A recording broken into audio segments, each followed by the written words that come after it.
When you think of hockey, you think of cold weather and winter gear, but to a coach, the offseason doesn't exist. The summers are spent recruiting the future squad and prepping for the upcoming campaign. In the Northwest, there is a lot of buzz in the hockey community. A new NHL team will hit the ice in Seattle, Washington, set to start in 2021. And in Oregon, there is some big news on the horizon for the Eugene Generals. Today on the Spent the Rent podcast, we found out more as we are joined by the head coach of the Eugene Jr. Generals, Dan Trent.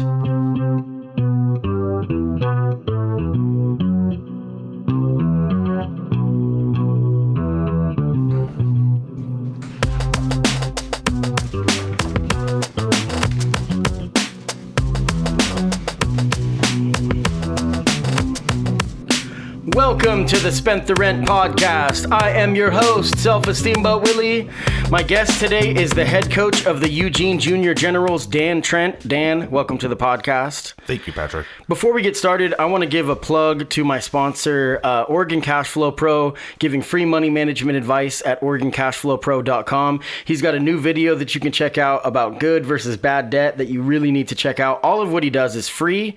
So, I mean, everybody likes that price. And the partnership that we have with me being Spent the Rent podcast, I thought Oregon Cashflow Pro and a free site is a really useful tool. So check that out at OregonCashflowPro.com. Okay, so the minutes are out of the way. Dan, thank you for doing this. We've known each other for about 20 years, and I don't want to say this, but you did used to buy me beer when I was like 19.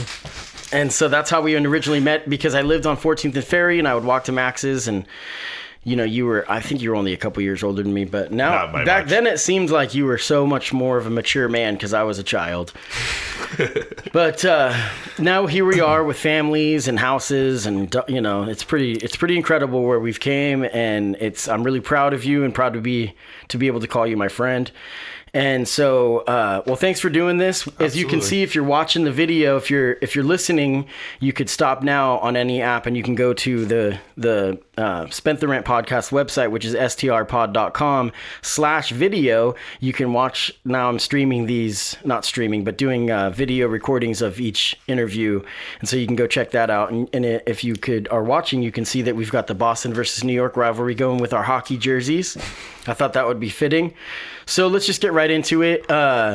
You know, hockey is something that you were obviously super passionate about. How did you get into hockey? When did it start? You grew up in New York, and so that's obviously a hockey haven.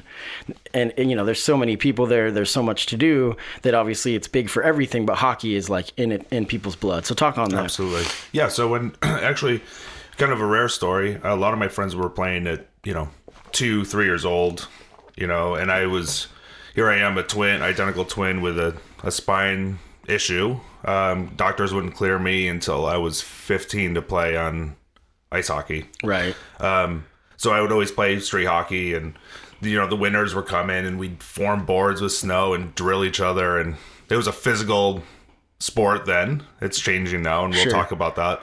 But being in upstate, obviously all your friends are playing, and you want to play, and it's the one sport you love, and you're feeling robbed of that because of a spinal issue. Right.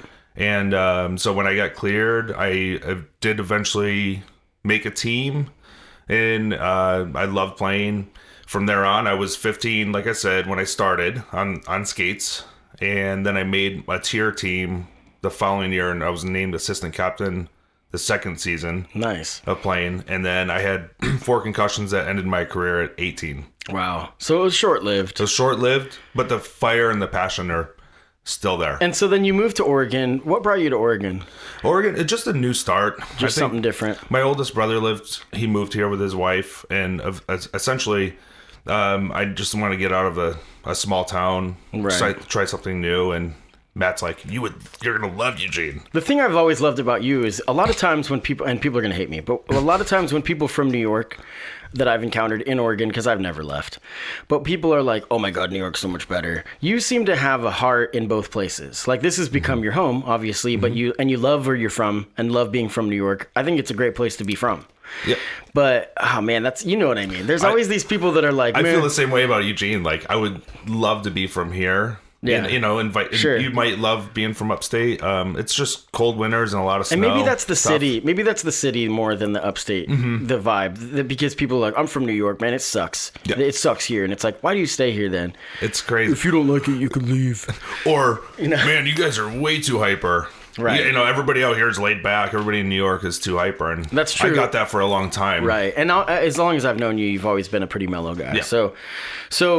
So when you got here to Oregon, did you find like there was a void because there wasn't hockey that you were familiar with? Yep. The Generals, I don't know. We're going to get to a lot about the Eugene Generals, but was that happening when you first? When I first got here, I didn't even think of hockey for a couple of years until I was going down 13th and I looked to my right and I go, "Whoa, they must make ice there." Because it just said ice, I think, on it.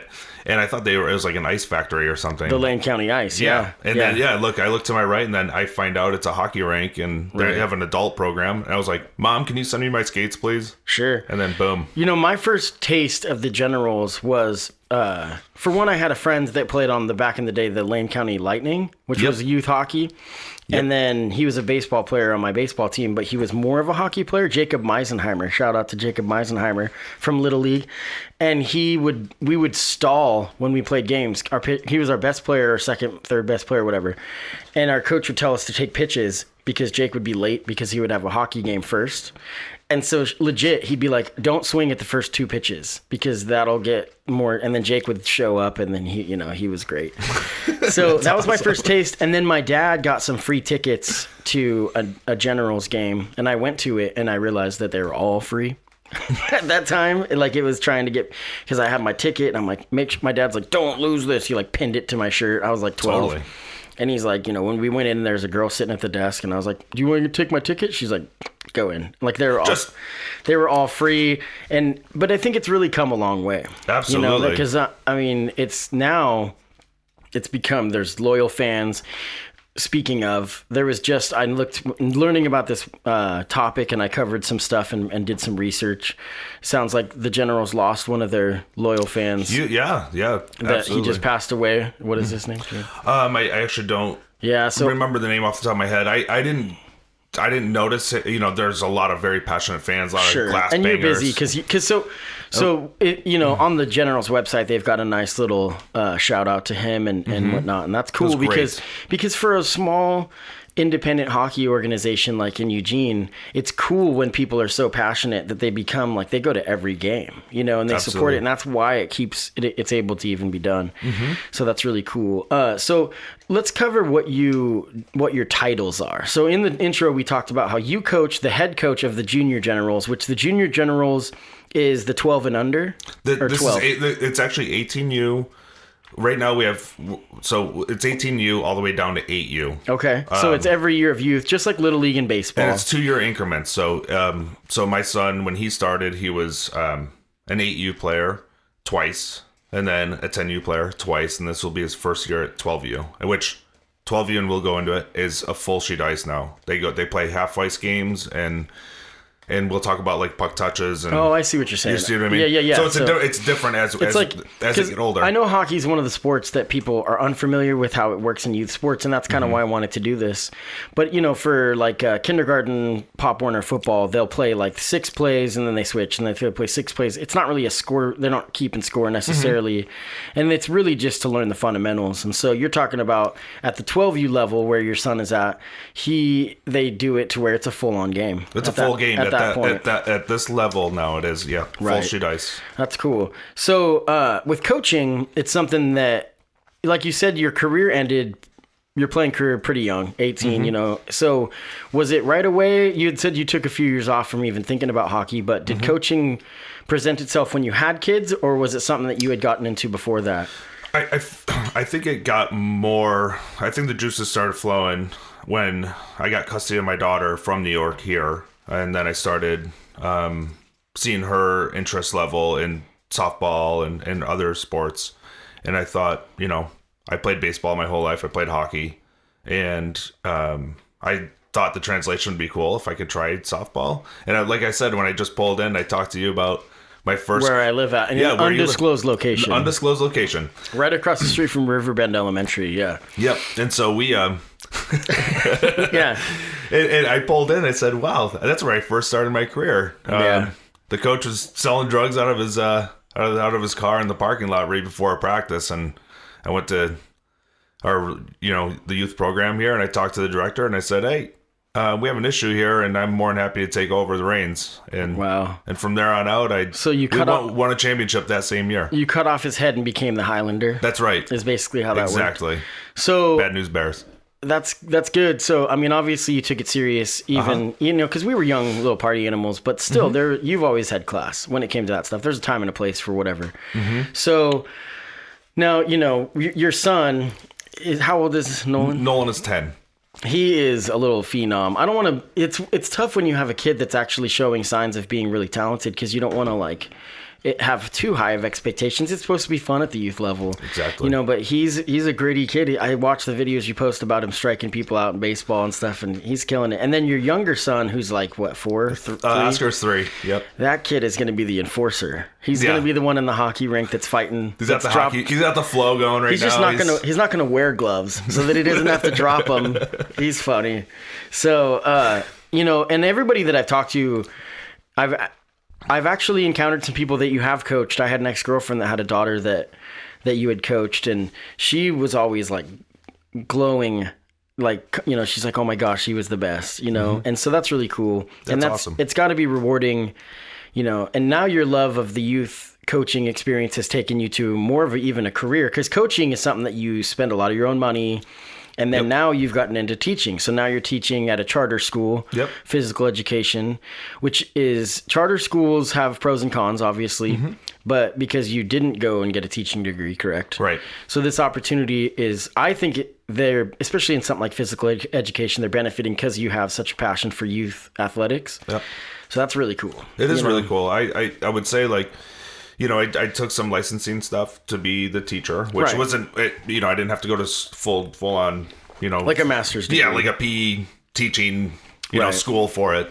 I think they just saw that I had passion as a coach, and the teachers, they just couldn't hold on to a PE teacher that was just consistent. Sure. Yeah. And so they called me in, and I did a full year, with their eyes on me, and they loved it so much. The kids, like I said, there'll be days I'll leave and kids are hanging on my ankles and they don't want me to leave, and they don't want to leave school.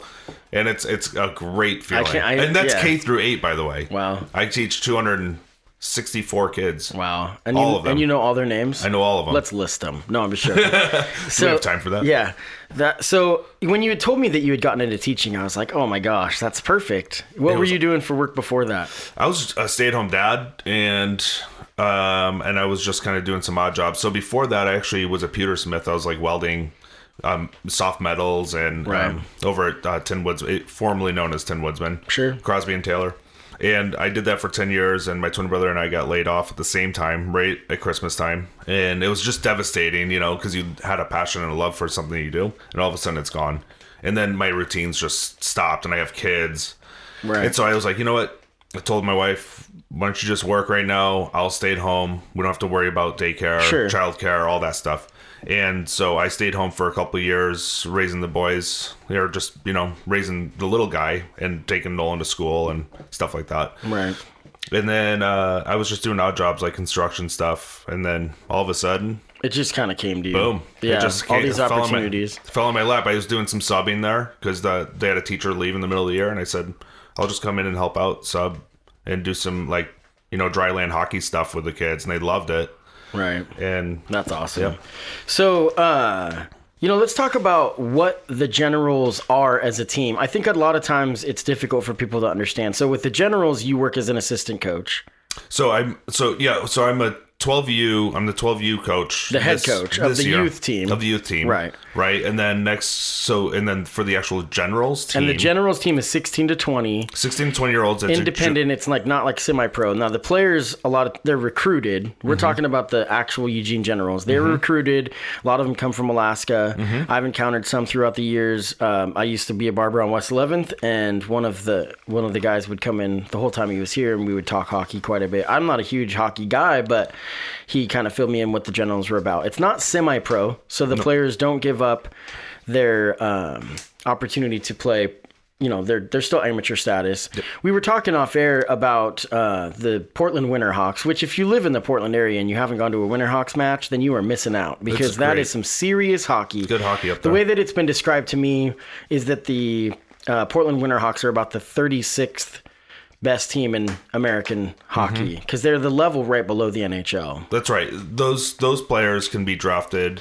They're actually signed to contracts, and then they can also be drafted through the WHL. So they're kind of owned by a team, and then their eyes are. So for the I don't want to go too crazy, but with the Winterhawks, what is the age group? It's about the same. That can be, it's about the same. So there's literally 15-year-olds that get signed, and then they forego their college because they're professional. So they lose any amateur status, go professional. And we talked a little plug. We talked to Alex Youngbauer, who's an amateur MMA fighter. Mm-hmm. And it's the same kind of concepts, to where you have to make that decision. You don't, there's perks to staying amateur before you go pro. Absolutely. And thank you for saying that. I think for hockey, and a lot of the misconception is starting to happen where, I signed a contract. This is cool. I have all the bells and whistles, but let's not go too far. We are controlling our own destiny as far as hockey players. So it doesn't matter. You can be 25 and then make your first appearance, right? And that's okay. And that's actually okay. Has its perks. Once you sign that contract, you, like you just said, you sign up. You work for them. You don't get to control your destiny, where you live, college, your education, and so obviously if you're a phenom, you have to make that choice. You see it in basketball a lot now, where people are kind of foregoing college, because right now you still have to do the 1 year of college, and then players go and play in Europe, and what they're finding is that they're treated like a commodity. And that's what happens when you're professional. Obviously, you're going to be celebrated when you're at the top, but the people at the bottom, where their average career is 2 years, it's pretty terrible. So true. So, and again, so when I say control our own destiny, I mean it's okay to stay home, to stay in your youth programs, exactly, and build and develop, because honestly, these guys that are being told, "Oh man, you're so awesome, you're so great," all of a sudden they're playing guys that are also really, really great, and they have not built their skills that they need. Sure. So it's okay to stay home. It's a tough trade-off, because you need coaches like yourself. You need people that really actually know what they're doing, so they're not creating bad habits and all that stuff. And there's a trade-off, but it's just really important that you find someone that you can trust when you're making that decision, that you get counsel, know? So back to the Generals, it's an independent league, and so there's a perk, because though people will be recruited, and the head coaches of the Generals will go around the country and probably the world, honestly, and then they find people, sometimes from Canada or whatever, and they find people that they then have play for the Generals, and they're given board, and there's host families and whatnot, and it's pretty cool. I mean, it's always young guys, because it's under 20. Now with the Junior Generals, it's just like Little League, where it's that's Eugene residents, Springfield residents, because hockey doesn't have. And we have a lot of players actually. Corvallis, we have, because there's 7 ranks in this whole entire state. So for we in the show notes, we're gonna put a link to, if you're interested in getting your kid, or if you're a 10-year-old and you're listening to this, you can go to LAHA.org, and it's going to be in the show notes about how you can sign up to play hockey. And it's not a cheap sport to get a kid into if you're a parent, but I'm sure that there's scholarship opportunities. There is scholarship opportunities, and just to touch a little bit on that, the intro classes, if you do register your kid, or if you're a kid watching, if you're 10 years old and you're listening to this, definitely tell your parents, hey, I can have free gear, so I'm just registering, and all the skates and the gear, everything's paid for all the classes. So the 8 to 10 week program, do it. Right. It's awesome. My son did it twice, and he did try hockey for free twice, which we'll talk about. That's a USA Hockey thing, and so there's tons of opportunities. So much opportunity, and it's free. Almost, it's so cheap. And then this is actually one of the cheapest places to play in all of And why is that? Country. It's because there's sponsors. It's because we're small. Well, we're small. I mean, Eugene's a small area, and you would think, we have one rink, we can crank the volume of cost. And what we're trying to do is we're trying to be the most cost efficient one of the more cost-efficient youth programs. Which is why if you're not a 10-year-old listening to this and you don't have a kid, that's why you need to go to the Generals games and buy hot dogs and buy buy a hockey jersey and throw down $10 as a taxable donation, tax deduction donation, because I'm sure that exists. And so that's a lot of things that you need to go support the team. And we've got some exciting updates. We're going to talk about how the future is going to come for how there's going to be more access and maybe a separation from Lane County. So the ice rink. We'll get to that. So we talked about where to sign up, LAHA.org. It's in the show notes, and so you don't have to remember that because all you have to do is click the button. And if you're 10, you already know how to use the internet better than me. But let's talk about the summer camps. You've been working with USA Hockey, which is an exciting revelation. Yeah. And what is your title with them? So I just not necessarily a title. Well, I'm just obviously a youth coach here, and I've gotten the opportunity to get my level 4. So in coaching, you have to be certified. You have to have your level 1 to be an 8U, 10U level coach. And then as you get your levels, you can. It's basically age specific. Right. And you do all your modules. And yes, like you said, we're paying a lot of money to be coaches too. So I had the opportunity locally to go get my level 4. So I did my internship coaching at the Western Regional Camp in Colorado Springs. And there, like I was telling you off air, that is the top 200 players at their 13, 14-year-old level west of the Mississippi. So the top 200 players from west of the Mississippi, all are going to this hub in Colorado Springs to go to a high performance camp. Right. Now, what happens from the camp is just basically their evaluations. They're not, you guys are this 10 is so great, we're going to send you off somewhere. What we're just doing is giving those kids an opportunity to learn at a higher level with high performance, high altitudes. You name it, it's a living situation. We're there for a week. So I was a team leader and an intern coach. So I'm literally in the dorms at CC at Colorado College, and I'm living with a team for a week with 13, 14-year-olds. Which in the hockey world is super common, that people will stay. It's a full-on investment where you're of your time. It is. And these are camps that are, these players are. These are the premium, yeah. So just in a nutshell, and I'll tell you from a smaller scale, I was a state evaluator here for the state camp. And we have certain numbers of players that we can send to a Western Regional Camp at a certain age level. So we sent 3 players from Oregon, from the state, to the Western Regional Camp. Right now, we're not really middle of the pack there. We're creeping, but I think the talent level is differently now. It's so different when you start playing guys against junior Dallas Stars or the junior Ducks or the junior Kings. Sure. Those guys really stick out because they're just a lot more hockey, more opportunity. Here in our state, we're, again, just growing it, see where we can kind of measure our talent when we get to those levels. Well, it sounds like there's, with the Generals umbrella, it sounds like there's a lot of talented people that are running things now. So absolutely. I don't know about the past. We're not talking about that. We're not talking bad about anybody else. But it seems like really big things are happening. Absolutely, 100%. And so whoever's running it now is doing a really good job. So Flint is doing an amazing job. Flint Dunchuk. He's a Pacific Northwest coach and chief for USA Hockey, and he's here in Eugene. And so I'm kind of a little bit under his wing. I think he saw my positive attitude and my drive to be a better coach all the time. And you're just really approachable. And I mean, gosh darn it, people like you. Weird. I give a crap about kids. That's strange. It's odd nowadays. So I'm fighting the urge to talk about politics. I told myself I wouldn't do it. So those summer camps, I'm sure, not only help you grow as a coach, it also gives you the fact that you've been involved with that now. I'm sure that the confidence boost of being almost accepted has got to be tremendous. It's amazing. Because that's pretty incredible. I mean, that's USA Hockey. It really is, and to be with all the staff, these top coaches, the director of the camp. I mean, you think top to bottom. The talent level of hockey is ridiculous. And then what you come back with is more friendships, definitely relationships with those players for the rest of their life, because that's an experience they'll never forget. Right. But man, we are just super organized. I get back, I'm more organized. I have my plans ready to go for practices. My station-based practices they're solid. I know exactly what times to do them, how to be prepared for that. how to do my dry land, how to do nutrition. I mean, you're talking about off ice, on ice, and we're talking any level. We can do this at any level. So one thing I want to change gears and talk about is if you're the 10-year-old listening and you're timid, maybe you're a little afraid of paintballing or there's something rough around the edges. I was when I was a kid. Same. Actually, I went on a stupid tangent, but I want to tell this funny story.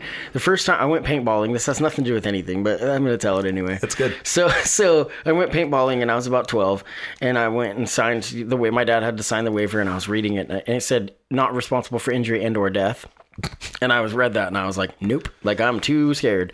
And my friends were there kind of signing up and they're all like, yeah, like they were intense. And I told my dad, I'm like, I don't think I'm ready for this. And my dad was like, I got you. And then when my friends walked by, he's like, you're too young for this. I'm not going to let you. And I'm like, come on, Dad.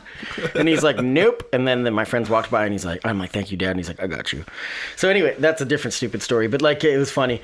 So when you are interested in signing up for hockey, and you're worried because it's a rough and tumble sport. You want to keep all your teeth. If you're a parent, I know you want your kids to only lose their teeth once. So what would you say is the positive changes that are happening with youth sports or with youth hockey? Because at one point, fighting was, if you go to a Winterhawks match, now that's a different level. So there's still fighting because this is the trade-off. The audience of hockey likes the fighting, and so that's probably going to exist at some capacity. Obviously, at the 12U, they're not going to allow fighting, No.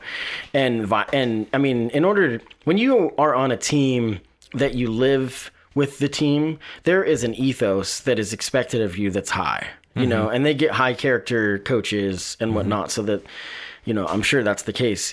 So the parents can rest assured if they can't quit their jobs to go and travel with the team, that they're sending them to people that they can be confident in. And what I would say, to all the parents, to any parent that's even thinking like, oh man, I'm going to get my kid in, my kid's thinking about hockey. There's no way I can do it because it's fighting. You're going to lose your teeth and all the injuries and all this and that. You know what? That game is over. That game has changed completely. Right. It really has. Right now, it's a highly skilled game, and we're teaching these kids powerful skating skills, shooting, passing. There's so much about hockey that was lost back in the day because it was like, man, we're going to just do a big blow-up hit. You know what the big blow-up hit did? The guy that's carrying the puck is coming down the ice, and I'm the guy that's going to blow somebody up. It just took me and that player out and did nothing about retrieving the puck. So what we're doing, USA, I know a lot of the USA hockey guys were really emphasizing more about proper body contact and puck pursuit. So just like in football, to where you have to, if you're gonna cross check. Yeah, so we're not trying to hit. What we're trying to get emphasized now is stick on puck and then body contact. So there's no more blow up hit. And I can tell you right now at the national levels, our officiating is getting to a point where we're going to start calling penalties on a body check if the player is not playing the puck first. And that's going to change everything. Because before, you could just skate, boom, I could blow somebody up. There they are laying there. As long as I didn't even do the job I was supposed to by getting the puck. Right. So I did a disservice to my team by taking myself out. Right. So that game is gone. So as long as it was like in football with clipping, as long as you were in front of them, it was fine. Yeah, you keep body in front of them and stick on puck. And by the way, at all age levels, 8 all the way to 18, we're teaching proper body contact. So unlike football, and I'm not going to knock football here, but it's unlike I am. Unlike football, what we're trying to do is we're trying to create a better way to keep the game the way it is. And to keep the kids on the ice. Safe, right? Yeah. You see these stop signs on the back of the jerseys. You'll see them now in the youth level. So if their back is turned to the boards, there's no more hitting a player. Like, that's always a big no-no. Hitting from behind is bad. My buddy Eric Cole, who played in the NHL, in 2006, he broke his spine getting hit from behind in Pittsburgh against Brooks Orpik. And it was just a terrible, terrible... There's no way that should happen even at a professional level. But now kids think, oh, checking's really cool. No, what's really cool now is proper body contact, getting the puck and scoring a goal. That's really cool. Right. I mean, way better to put your hands in the air for a goal. I mean, it's an aggressive game, and it's always going to be that way. There's a lot of padding, and the padding... See, this is an issue... Head to toe. Right. And this is an issue that I see with football, and probably also hockey. Sometimes the equipment gets so good that it gives people this false sense of security when it comes to brain injuries. I mean, you had the concussions. You know, there's a time in hockey people didn't wear helmets at all. That's right. And I'm sure that the concussion rates were insane at that time, but it's different. So the information is now there. Hockey, they haven't had the negative press that the NFL has had, and I wonder if that's because it's just a smaller game. Or, you know, I think it's just a smaller scale of injuries, so I still believe it is an issue. Right. And I still do. What's scary is I went to that Western Regional camp just this year and the last year, and we asked the crowd at a seminar, who here has had at least one concussion? Everybody but 10 people went like this at 13 years old. Wow.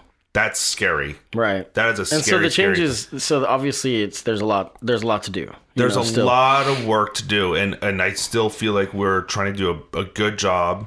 You know, nothing's great, Sure. but we're trying to really, really push this idea that we want the puck more. We want the puck more, and it's without, you don't have to hit. We're trying to get that whole image or the language out where fighting and hitting shouldn't be a thing. Fighting was policing its own game. Like, Sure.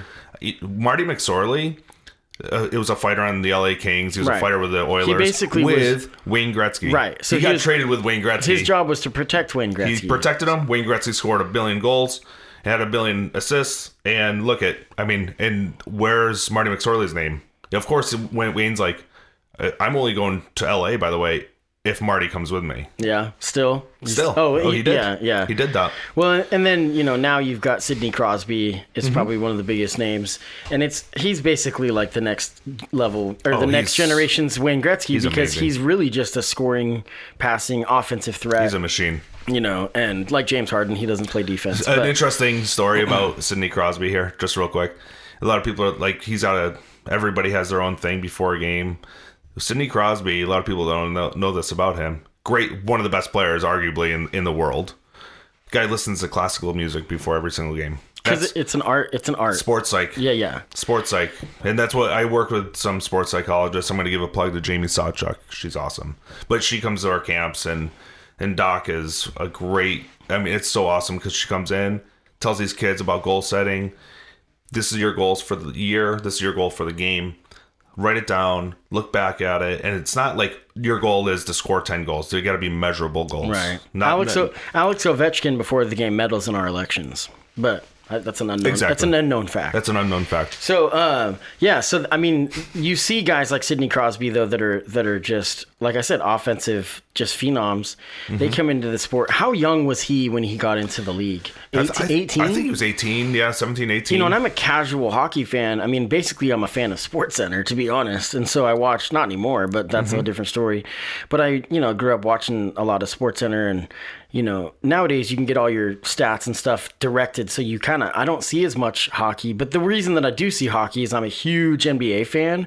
And so the seasons coincide. Yep, exactly. And so a lot of the times, I mean, hockey top 10 highlights are amazing, and I need to get into it more. I just have never had a team. It's the funny. Seattle team, we're going to get to that. We'll get to that, but it's funny when he said the top 10, like those highlights. Back when I remember in the 90s and stuff, late 80s, 90s, I remember the highlights were always the big hit. Right. Now you see what? Like great goals. It's like where they pick up the puck and wrap it around the goal and hit it in. And it's insane, Exactly. There's the skill is just it's a whole different game. And that's good. So I don't want like parents or kids to listen to this and think, man, I have to be tough or anything. Like I'm 6'1", 200, and which is more common. That's like a typical body size. You're not huge. Not the height necessarily of an NBA player, but you're definitely the weight. It's like a thinner, leaner guy because, for one, they may look big on the ice, but that's because they've got a ton of pads on. Because Sidney Crosby is not. He's a skinny guy. He's got. They have huge legs. Their training's ridiculous. Which most people in the Eugene area do because they have those Adonis calves from running on the bike paths. but that's a different story, and I stole that joke from Dave Chappelle. That's awesome. But it's true. I mean, the sport is evolving, and it's not just a meathead game. That element though is still fun. Some of the best movies in what is the movie? Slapshot, and then Goon. Goon is a more modern one. They're still great movies. I mean, don't get me wrong. I think Goon actually, it's funny because it's dubbed as a comedy, but it shows the dark side. It shows really dark, how there's a dark side to that type of hockey. There is. Where it's a if you haven't seen Goon, I recommend it. It's William, what's his Awesome. name? The guy from American Pie. And stuff. American Pie. And he just shows like the dark side of being an enforcer. You know, it's just really good. I mean, hockey is such a different area of sports because it's like if you're not in the know, we're not going to explain it to you. You know, it's like its own.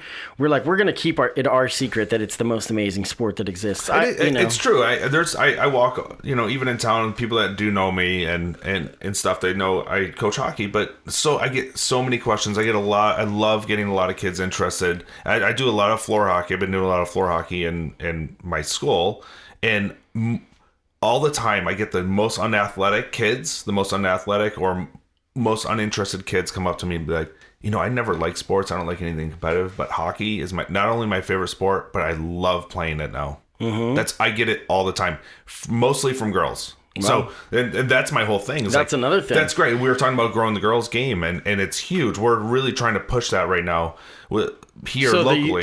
Now, what's going on with that currently? Is there a girls' junior generals? There is not yet, and we have most of our girls are up in Portland playing, but what we're trying to do now is get a hold of, and I don't want to go into depth, because I'm on the board, and I don't want to I'm going to spill all the beans here, but I know we're doing some different outreach programs with all different levels of the girls play if you're a 10-year-old girl and you're listening to this and you're interested in hockey, can you play with the junior generals? Absolutely. Okay. Yep. So and the thing is the NHL level, I don't know if Manon Renome, is that her name? I said it wrong probably. There was a female goalie was the first, and I think that was the first of the major 4 sports in America that crossed in. We had a female in She was NHL. only there for a minute, but it's true. I mean, that groundbreaking to show that this belongs, that we can belong. I'm trying to fight the urge to talk about politics, like I said, but it's because Canada has a huge influence, and Canada is more progressive than us, and they're just like, we don't see a problem if you can play, you can play. And on a national level, with USA Hockey in Canada, I mean, Canada has always been up there, and you have Swedes, and you have all these different countries that are always been, the predominant levels of play. And now USA Hockey, though, we're really pushing. We're pushing, and we're almost, I think Canada's going to start looking at us like, oh crap. Oh, you're talking about the skill set of the players. Skill set. I mean, But I'm sure that those teams work in. They work together. I mean, not when you're watching the Olympics.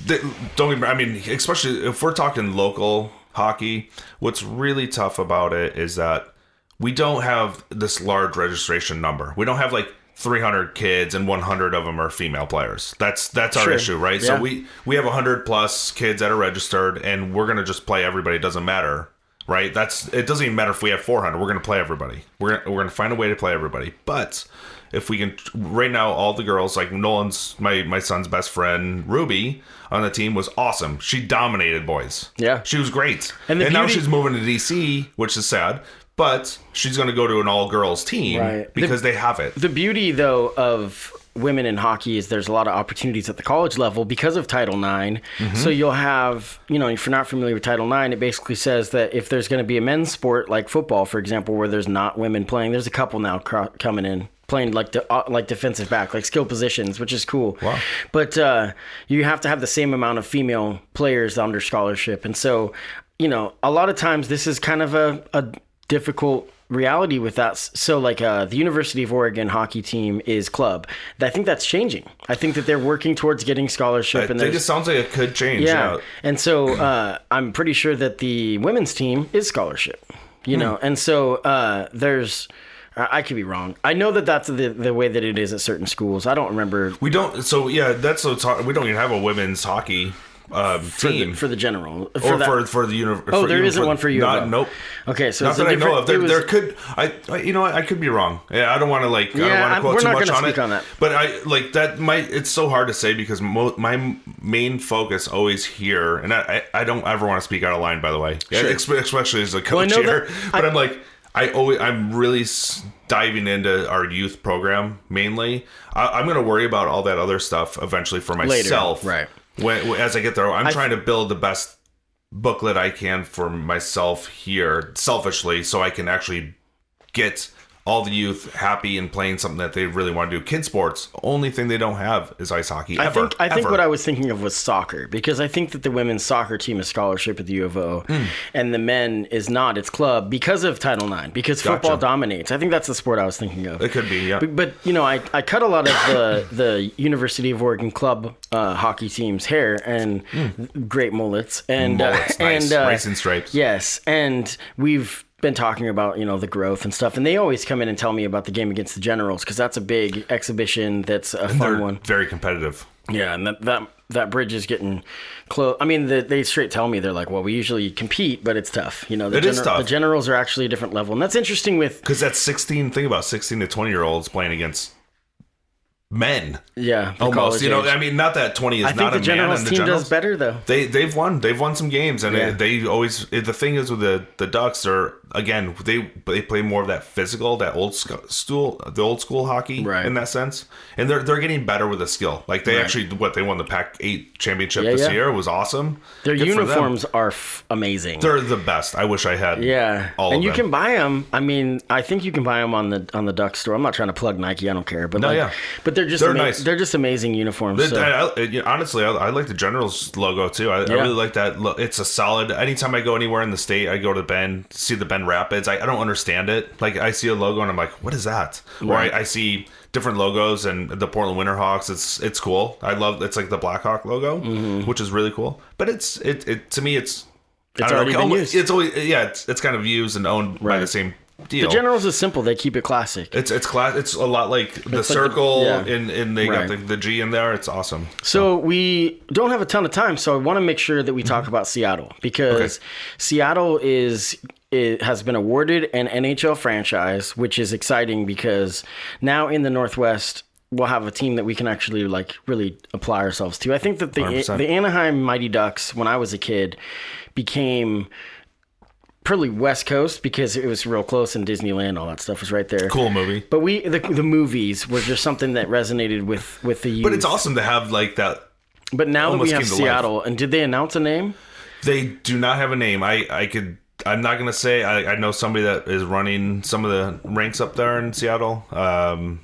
And the only thing I'm gonna say, and I've put this on my Twitter handle too, or on Twitter, that I've also I know the colors and I know the direction of the name, but I can't really go. I thought I saw something when I Googled it last night. There's a lot of rumors, a lot of different things. So I can tell you it's going to stay native, and it's going to stay probably with something that lives in the water, and it's going to be the colors of black, gray, and red. I've heard the Kraken has been discussed, but we'll see. I think that is gone. Is that gone because of the alcohol? Maybe, who knows? So I'm a huge fan of grunge music, and I would love it if it was the Seattle grunge, and they just had plaid jerseys, plaid pants. It'd be so cool, but that'll never happen. Right? Anyway, just the Seattle Pearl Jam. The Seattle Pearl Jam. Yeah, it's just Pearl Jam all the way. Just Eddie Vedder's face. Yep. He's a humongous Pearl Jam. Huge. That's the one thing that we probably should have not talked about hockey. Let's just talk just music. Pearl Jam and So and the beauty of that, we're going to get to that, is that you are in a band, and we have a song we're going to play at the end of this episode by your band. We're going to get to that, but that's going to be really cool. So back to Seattle. So Seattle, this is going to be really big for the Northwest, huge. And I think it's going to grow the size of your people looking for youth hockey. The registrations will grow. And so that's going to be really big. We have, so it's cool. You have Seattle, and no matter what, now that that's being brought in, you're going to have 2 new ranks being built for different programs. And I'm not going to specify where yet, because there's a lot of growth now. Because now you have this, you have a practice facility, you have the NHL facility, and then you're going to have all the amateur facilities got to change a little bit. And what's going to happen is all of that interest level, no matter what, naturally it's just going to bleed down to Eugene. Sure. And it's going to go further. So now you have you're going to have competition with an NHL team, with NHL teams, right, on the West Coast. And then you're going to have all the youth programs that are already facing each other in tournaments and stuff. Right. But now those programs are going to change. You're going to have NHL outreach. You're going to have players coming in doing more stuff in the community. You're going to have way more interest. It's going to be aired on. It's going to be on TV a little bit more, probably locally, I would imagine. You're going to hear a lot more about it just naturally. Just like the Mariners games and stuff. Yeah, I have a hard time rooting. My personal thing is I have a hard time rooting for anything Washington because I hate the Huskies so much. But the reality is maybe this will lead to a Portland team. My hope, that's long off. Like Portland, like obviously the Winterhawks, but I'm talking NHL. And the Winterhawks are amazing. Like when you go to those games, it's great hockey. It really feels like it's a different level. I mean, there's like I know this is a different sport, but like the Eugene Emeralds, you go to a game, it's like, okay, this is like a little taste of professional baseball. And they're really fun. And some of those guys will trickle into the league. And they do, and that's fun. But when you go to a Winterhawks game, the only difference between a Blazers game and a Winterhawks game is they close the 300 level because it doesn't have the seating capacity demand. But when you go to a game, there's chants and songs and all that stuff. It's very much... maybe even bigger than they sell out. Oh yeah, hockey games up there. The Timbers, I think, is at the same level, where it is just massive. The fan base, and it's like such we went to a game a couple years ago, and it was just crazy the amount of just rabid fan base, everybody rocking their uniforms where they really just knew all the players and all that stuff. And you see the Jumbotron showing, this player's now in the NHL and this player's in the NHL, and there's a list of them that had made it, on. And so, wow. Absolutely. And Winterhawks, Mark Messier is my jersey right here. Right. He played, I think, a week up in Portland for the Winterhawks at one time, and then he became, he's a legend. Right. Six Stanley Cups.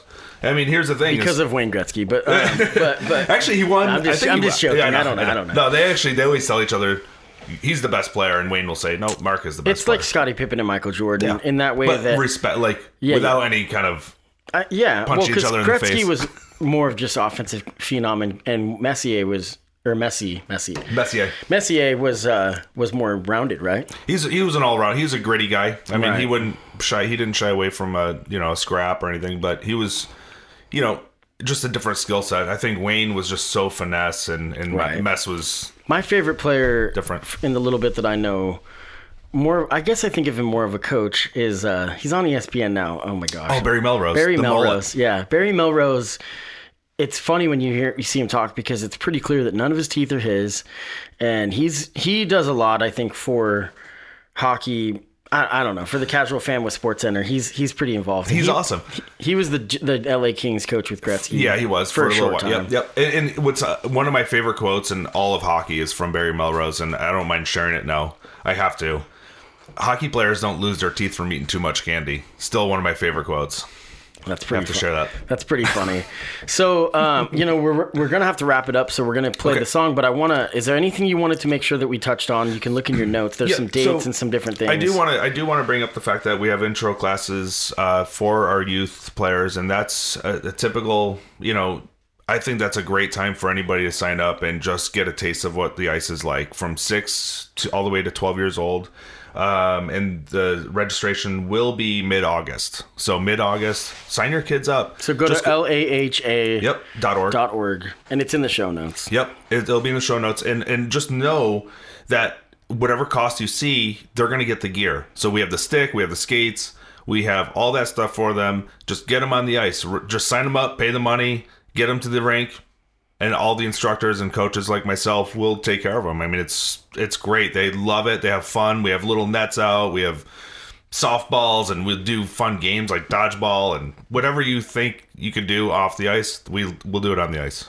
Would you say that, because my stepson is 17, and something I've considered getting him to, like, obviously the varying levels of skating talent, that's fine. People can go out. Would you say that when you get to the 17-year range that the people are pretty skilled, or is there still a place for somebody that's a newcomer? I coach adult. We have adult intro classes. Sorry, adults. We do have an intro class as well. Good. It's great because sometimes you'll see dad bring their son. Sure. And they're on the same ice, just on separate sides. One's with the adults, one's with the kids. And sometimes, some people start at 56 years old. Well, and the one thing about hockey too is that it's an ongoing thing. You see a lot of senior leagues, and I know that they say senior, it means like just older. And I would say for someone like yourself, maybe you can agree with this, that one of the reasons that you've been able to keep your love of it is that it was encouraged to have an all ages type mentality. You know, because I know Lane County Ice has been really incredible about allowing times for not just regular skating, but for hockey, so that it brings like 50-year-olds in and there's a community. Because everyone that I've talked to, that the adult leagues are great. That's by what the way. I mean. They're great. We call it the beer league, but the beer league is awesome, and we'll do 3-on-3 tournaments and all skill levels. We have A, B, C levels. We have beginner skaters. We have people that have been on the ice one time skating, and then all of a sudden you see them 5 years later and they're blown by me, and I'm like, it only takes time on the ice. I had a coach, my youth coach, real quick, told me, Dan, at 15 years old, it's never too late to start playing hockey. And so I hope that rings true to everybody else. So the sign-up date is coming. It's going to be mid-August. It's coming. That's the deadline to sign up. So we'll have registrations for actual league play. Will be open until September 1st. So September 1st is the cutoff for registration on regular LAHA Junior General program. Again, we're trying to grow the girls' game, and all the fees as far as what you'll see online they do vary. I mean, with travel and just whatever level you're playing, they just vary. So don't be discouraged by costs. All that stuff. It's amazing how much ice time we get. So we get like 3. And there's opportunities, I'm sure, you know, nowadays, if your kid shows an interest and you can't afford it, I mean, there's GoFundMe. There's all kinds of opportunities. So we do have scholarship programs. Right. So we will, my whole goal as a board member and a youth coach, I love going out to the lower class levels. I come from low class living, and my mom didn't have money. So the only thing you cannot do is what that coach did that sparked your start of your career: sell drugs in the parking lot. That's right. You never do that. You cannot do that. It worked as a blessing in disguise for youth hockey in Oregon. And if you see it, you might be the next best coach. That's it. Because if had you not reported that to Kid Sports, that's true. You might not be where you are today. That's a good point. So drugs work in mysterious ways. I don't think that's what that saying is. Not here. So let's get to the song. There's a lot of stuff that we don't have enough time to cover. So that information you can find at eugenegenerals.com, I think is what it is. It's in the show notes. LAHA.org is for the youth, for if you're trying to get your kid. That's in the show notes. Yep. And then the Facebook pages are going to be in there, Instagram and all that, for the generals and for the junior generals. Great. So check all that stuff out. So changing gears to your band, Cold Fire, this is really kind of a somber thing, but it's something to be celebrated as well. That the song that you chose is called BAD, and speak on that. It's a dedication to Kevin Peschel, and it's kind of, we did not even think about this until it came, but today is the 4-year angelversary. He had passed away 4 years ago, and he's somebody that really touched your lives, everyone that knew him. He was a really kind person. You can speak more on that. Yeah, so Kevin, it is kind of a, like you said, a really somber feeling, like just that feeling of when I gave you that song, I didn't even think that today would be the angelversary of his death, and he did pass in a unfortunate motorcycle accident, and somebody who was super safe. He was military. Always preached safety to all of us. Like anytime we'd go paintballing or anything, he's always safety first. You know, he was our dad, and but he was, again, he did everything for so many people. I just encourage anybody, not even knowing Kevin or not, he'd be the first person to fix your porch, or without even asking, he would take your groceries in. He was that kind of person. He would always do something nice for somebody, and that was mainly what I take away from Kevin, was his friendship, like of that. His time away from himself to give to other people. He gave so much of his energy and time to other people first. And I've seen a lot with Cold Fire, with the four of you, that when you post stuff on social media about Kevin, that it's like, this has allowed me to, the silver lining of losing him is that we're like, okay, this gives us a chance to now live his legacy. That's what it was like when I lost my mom, is that I was like, I'm not going to sit here and worry about what I'm missing. I'm going to think about what she gave me, what's still in me. And so we can try to live Kevin's legacy by being kind and by being generous, and the hashtag grumble, grumble, grumble was something that he would jokingly say when he was kind of feeling upset, because you never saw that kind of downside. He was such a lively personality. So it was grumble, grumble, grumble. Yep. And it was kind of a way to just be like, but he would make everybody laugh. Like him being upset made everybody laugh. And you're like, how does he do that? Right. And so anyway, and so the song, and to plug the song, BAD, we wrote that. Kevin would always come into every room, every door. He'd, this is my house. I'm a BAD bad man. That's what he would always say. I'm a bad man. Just jokingly. He's not a bad person at all. Well, like Tough, Yeah, like Tough. He was like a silverback gorilla. And so when we wrote this song about Kevin, it was obviously after his passing, but we named it BAD. That's cool. And it's because it's the first thing you ever heard him ever say when he would walk in, he would do the door for, certain venues in town. He was a door guy for and a sound guy for a lot of bands, and he'd always introduce himself as a bad man. So I want to thank you, Dan, for doing this. Thank you, Patrick. It's an honor. Awesome. You're welcome. And if you're listening or watching, always make sure to go to STRPOD.com, and there's videos now. You can figure that out. It's STRPOD.com/video. Plus on the Facebook page, it'll be there. And so we're going to end it with the song. This is the band Cold Fire, Eugene-based band Cold Fire. This song is dedicated to Kevin and Heidi Peschel. Heidi is his wife. And so if you're listening, Heidi, shout out to you. So Cold Fire with BAD. Thanks a lot, Dan. Thank you. Trying to give a stone a name,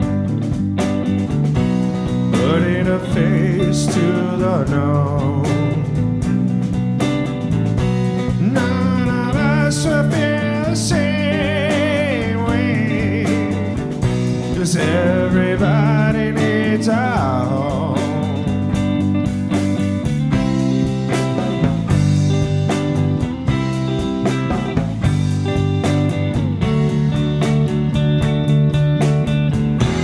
Now that's coming to a close, so everybody knows it's about you and me. That's what he wanted to see.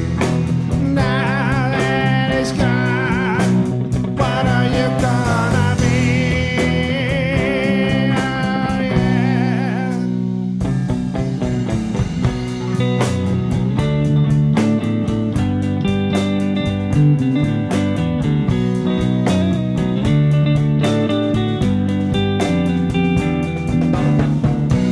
Give his body a frame. Can you make him look the same way? He'll lift you up and you feel like him, because giving back was his name.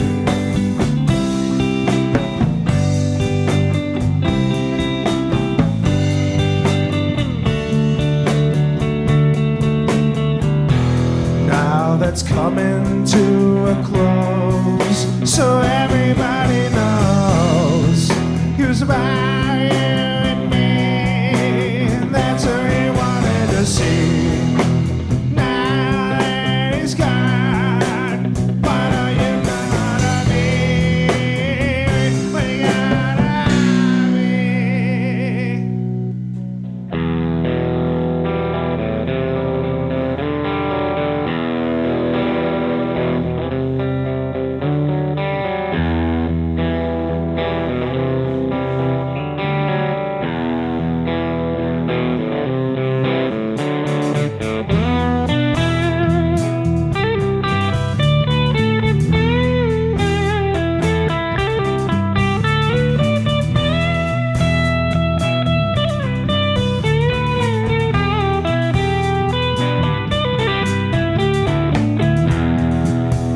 Now you're lying there, but you're not alone.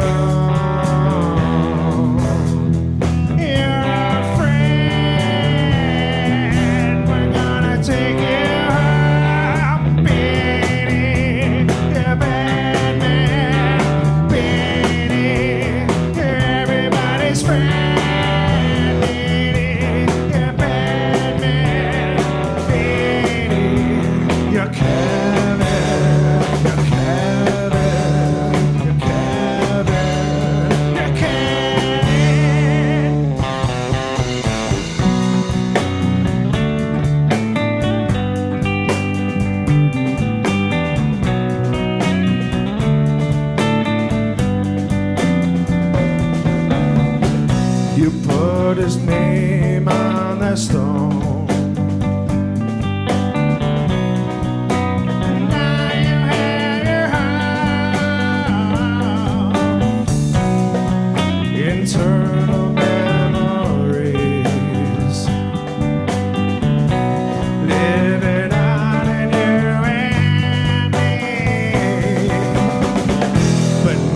that's coming